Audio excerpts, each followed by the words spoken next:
చేసుకుందామా? ఏ ఎన్నిసార్లు చేసుకుంటా? నేనెవరిని చేసుకున్నాను? నన్నే. నిన్న మొత్తు గుర్తుందా? మొదటిసారి మనిద్దరం కలుసుకున్నప్పుడు.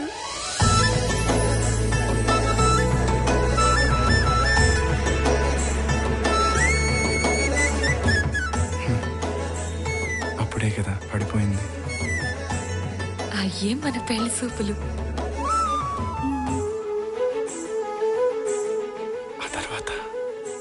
ఆ తర్వాత ఎంగిలి తేనె.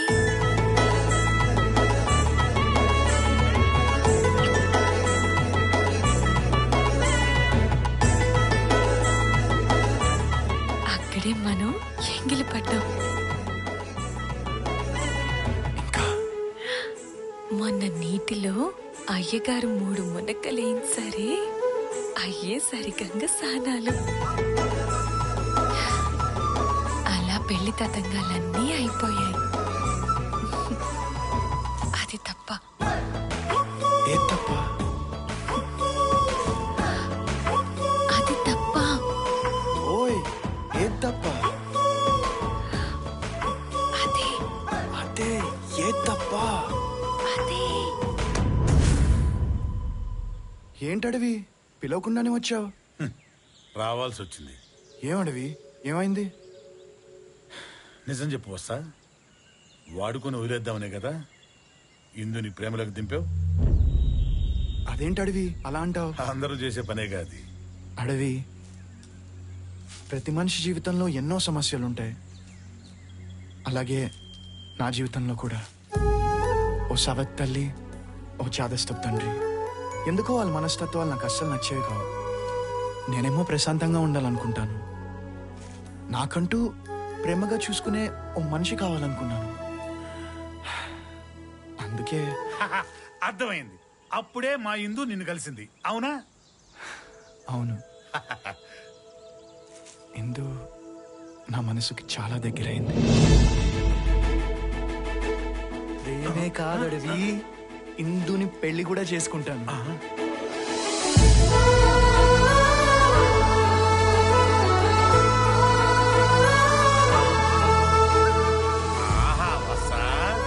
మీ ప్రేమ వస్తా. నీకెప్పుడు తోడుంటానయ్యా. నేను వస్తా. అలాగే. ఇదిగో చిన్న విషయం. రేపు ఆ మాంగడోళ్ళ సంత. మీ పోలీసు వాళ్ళని అక్కడ రానికుండా చూడు. ఏం జరిగినా ఏదో సంత నాకే. అలాగే అడవి. అలాగే అలాగే అలాగే. పల్లెకు పోదాం, పారుని చూద్దాం, చెల్లో చెల్లో. మావా, వాసుగాడు ఊరి నుంచి వచ్చి అసలు ఏం మాట్లాడేంటి మావా? దీన్ని ఆపడం మన వల్ల కావట్లేదు మావా. పిచ్చెక్కుతుంది మావా. హలో, అది కూడా అదే పరిస్థితి. వాడు ఆ దయ్యంతో ఎలా సంసారం చేస్తున్నాడో నాకు కూడా అర్థం కావట్లేదు. నాకు కూడా పిచ్చెక్కిపోతుంది అల్లుడు. అది ఊరు జనాన్ని భయపెట్టి చంపుతుంది. వాసుబాబుని లొంగ తీసుకోవటం లెక్క అయ్యగారు. అవునరా, అది మామూలుది కాదు. చంపేయమంటారా? ఏంటి నువ్వు నువ్వు దాన్ని చంపేస్తావు? దాన్ని చూడంగానే పంచెలో ఉచ్చ పోసుకుంటావు. ఊరుకో అల్లుడు, నువ్వు దాని గురించి మర్చిపో. వచ్చే అమావాస్య నాడు దాన్ని అష్టదిగ్బంధం చేయడానికి కాశీ నుంచి స్వామీజీ వస్తుడు, అంతమందించడానికి. ఎవడ్రా నన్ను అంతమందించేది?